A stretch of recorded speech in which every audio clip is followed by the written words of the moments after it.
Whoa, what's up, guys? It's Jeff from the Adventures of A and J, and Chapter 24 of My Hero Academia brought some heat. 9 out of 10 off the rip. And I was about to just get into this before I even said my key phrase of the last week or so. So before we get into this, roll the intro, man.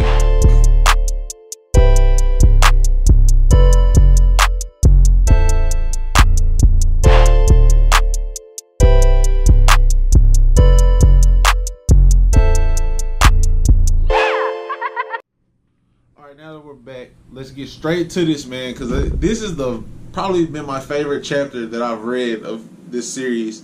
Honestly, Horikoshi has been in his bag once again. But chapter 24 or 25, I think it's 24, Mad Dash and Obstacle Course Race, whatever the name of this is, I don't care. Bakugo comes out and is like, I'm going to be number one. So, I don't care about the rest of y'all. Just like that. Straight up, straight to the point, I'm better than y'all. We're introduced to another pro hero, Midnight, who's an R-rated hero. So that means she probably deals with either sex or bondage. Just looking at her costume, who knows? Don't really care. She's the referee of the first year's portion of the sports festival. And we also got Todoroki in his bag. He's Shoto now. Shoto in his bag. So let's go step by step with this. Because Bakugo had placed first in the hero entrance exam, he is the one who's asked to give the athlete's oath at the sports festival. And so everyone's like, who is this guy or whatever? And there's so much hype built around Class 1A right now because they survived the USJ villain attack. And even before that, you had Bakugo and Izuku's involvement with the sludge villain. So there's like a level of experience to these kids that the rest of the first years don't have. So with that being built in already, and Bakugo getting he got the highest score, he's asked to give the athlete's oath. And so he comes out and says, I'll come in first, you guys decide the rest. And goes and sits down like, I'm done with this. And it was a funny thing from Ida, and you guys know I hate Ida, but Ida comes out and is like, why do you keep disgracing us in this event? Like, why do you have to keep doing? And I feel for Ida in a sense that it's tough for him to be the dad. He's kind of got this parental role where he's supposed to help everyone stay in line. Bakugo doesn't have lines. There are no lines for him to cross. He doesn't care. And so there's a direct personality clash. There's a direct character clash in their intentions. But Izuku right away notices that this isn't chapter 1, chapter 2, chapter 3 Bakugo that's arrogant. Now, it comes off as arrogance to anyone who isn't familiar with Bakugo, but Izuku notices that he doesn't say it with a smirk. He doesn't say it to see if he can get a rise out of anyone else or say it to assert himself. He's doing it to push himself. And it's crazy when you have a talented person with their back against the wall, what they can pull out. Now, moving into the first competition, it's this obstacle course race where at start you have to sprint out of the stadium, sprint around the stadium, and the first one back in is the winner, and so on and so forth. And so the first obstacle in the obstacle course is actually getting to the course itself, because there's actually 11, I believe they stated 11 classes, maybe 7 or 11, sorry, those two numbers. You have class A and B are hero classes. Then you have C, D, and E are general studies. And then you have G and F, maybe just G, you have support and business classes. So all of those classes have about 20 students, I believe. So it's 140 students out there trying to get through the garage door that they walked out of. And an interesting point at the beginning is when they walk out at the tail end of last chapter, when they're walking into the stadium. Izuku has this air of swagger about him. Like, you can tell that he's confident about how he's about to perform because he has an understanding of it now. All Might has presented him with like what he has to do to make a scene, and he's following others' leads to be able to go make that scene. As he's walking out and he feels the vibe of the crowd, the moment's a little bit too big for him, and you see it in his expressions, which is outstanding by Horikoshi. That you can see in his expressions where he's starting to falter because of nerves. I mean, he's never performed in front of this big a crowd, especially in an event that he's used to being one of the spectators at. So he went from being in the large crowd of spectators to the small crowd of participants. And it's, as someone who watched college football their entire life, when I played in Bryant-Denny Stadium, I was older. I was a redshirt junior, so like, it didn't affect me as much as it would have true freshmen, but it was still like, bro, I've seen this on TV, like the pageantry, the presentation. They're playing on real grass, not turf. Like, all of that was going through my mind as I'm preparing for a game. So I get where Deku is coming from.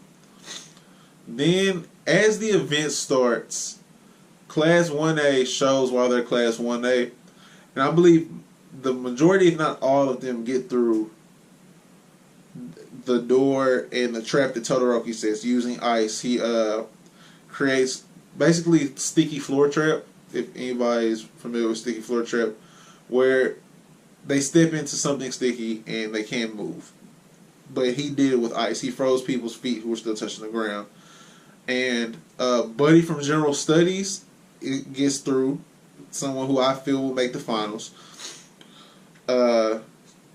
Most of Class 1A, and then like a few people from B, and I'm sure there are some support characters as well. So like, the trap doesn't get everyone, but it thins the herd out, and I feel like it thinned them out this way. Like, all of 1A, and then most of B, and then a little less of C, and then like all the way to like barely anybody from business probably made it through the first one because they don't have to deal with stuff like this. It's just my guess. But in an absolutely crucial fashion, we're seeing Shoto. We're seeing Shoto step out onto the scene, and there's hints of like some of his personality there, where he and I want to read it directly. Actually, give me 1 second to find it because I do want to read it directly. Where he says something about his dad, and I was just like, oh, so maybe there's something else going on here with him. He says, I kind of wish they'd have prepared something a little more threatening, talking about the 0-point obstacles from the hero entrance exam that's now in the obstacle course. This is actually his first time seeing these at all. And so as he's defeating the 0-point obstacles with his ice power, he says, I wish they prepared something more threatening, especially because dear old dad, and it says dad in, it's bolded to show emphasis, especially because dear old dad is watching. And I can just imagine with the slight bit of personality he's shown already in his quiet reserved nature that was probably sarcastic.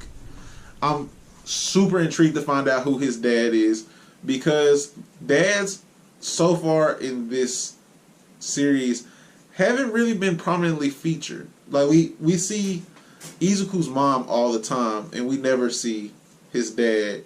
We've never seen Bakugo's parents. I can't think of anyone else's parents that we've seen. So to have the first mention of someone's dad, besides Izuku's mom, brings up his dad's quirk that he didn't get. He didn't get either one of their quirks. Is intriguing to me. As he's thinking all of this or saying it out loud, he might be saying it to himself, honestly, as he's defeating like another huge 0-point villain. And he sets a trap with that as well. So he set 2 traps on his first run, but we see Class 1A isn't that far behind him. Now, that in itself was a transition chapter to more of the sports festival. I keep wanting to call it like just tournament arc to keep it generic, like Chunin exam, Hunter exam, like to just keep it generic tournament of power from Super. But the sports festival is a setup deeper into that, but we're also probably gonna get more of Shoto's personality, just because this is his first time getting some individual panel time with meaningful dialogue or predictive dialogue, where it's not him talking about something he just did or will do in a minute, but talking about like his general thoughts, not like an action thought. It's definitely 9 out of 10, because you see there's a spread on here where you see like actual passion, which is hard to convey through art. I believe that it's super hard to convey that through art, but you see Bakugo passionate about going to catch Todoroki, and we see Izuku having decided, like, I'm not giving up. I have to keep pushing forward, and you have to pull for him. Like, even though he's not my favorite character, you have to respect him. You have to pull for him because of where he's come from to now he's in the UA Sports Festival, chasing after one of the two most skilled young heroes. Honestly, like, we're being honest, he got in on recommendation. Like, he was doing enough to be able to get in without taking the test. So he's chasing after that guy. That's his dream. Like, he's living his dream. He's chasing his dream right now. That's incredible. So there's a lot of respect there. I'm loving this, man. I'm loving this.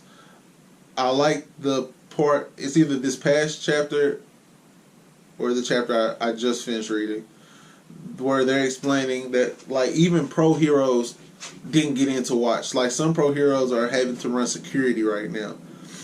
Mount Lady, Kamui Woods, and the guy with the last jaw, they're like running security for this event. They're not even getting to watch it scout. So, and maybe they'll rotate. Who knows? I'm just really intrigued with this right now, man. I'm actually hooked. This is the second video. This is actually the third video I've done today, because I also streamed today. And, like, although I got a headache, man, and I'm stopped up still, and I've been taking medicine, like, I don't want to put it down. I don't want to put the volume down. But I'm about to, because I got to take my dog out. Anyways, guys, it's going to be it from me today. Like this video if you liked it. Comment section. Let me know what you guys are thinking about the backstory between Shoto and his dad. Who is his dad? What kind of relationship do they have? Is his dad... Maybe his dad's like American. Because this event's televised and it's got a live announcer. President Mike is the announcer. He's announcing this with Eraserhead, which is hilarious because of how different their personalities are. So maybe, like, this is the only time his dad will get to watch him perform or something. Let me know in the comment section below. Subscribe to this channel because we've got content for everybody. And share, because I'm sure we have content for somebody you know. Call, anything. Ready to go out. Awesome, gotcha. Alright, guys, positive thoughts. Peace.